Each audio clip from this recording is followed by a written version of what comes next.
Last week I went home unexpectedly to my grandpa's funeral. I had the privilege of officiating his graveside, which was really special for me. He was the person who baptized me. He was the person who prayed over me when I got ordained. He was a great influence in my life. But as we were talking about stories, for the first time, I really heard the story of my grandpa's walk with Christ and what it was that changed his life completely for God. When my grandpa grew up, he was a Christian, Christian home, stayed a Christian, got married, had a family. They were always in church.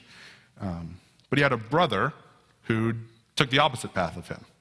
He had a brother who, his brother Wesley was not living for the Lord, got married, but was running around on his wife, constantly in drugs and alcohol. And George talks about, my grandpa George, talks about how he had contempt almost for his brother, how he really looked down on his brother. He had this holier than thou attitude when it came to his brother for most of his life.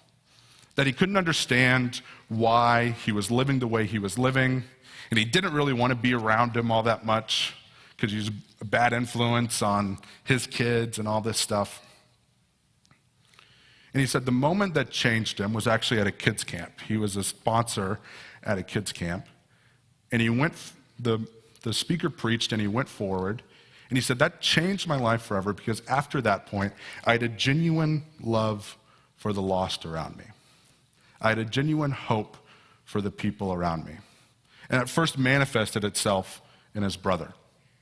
He said, I began to pray every day for my brother. I would fast for my brother. I would be there for him all the time. And a couple months later, as it happened, Wesley gave his life to the Lord and was in ministry for 25 years before he passed.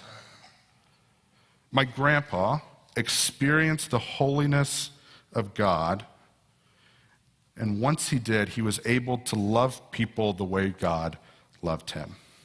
His hope shifted from a hope that was just for himself to a hope that spread to the people around him.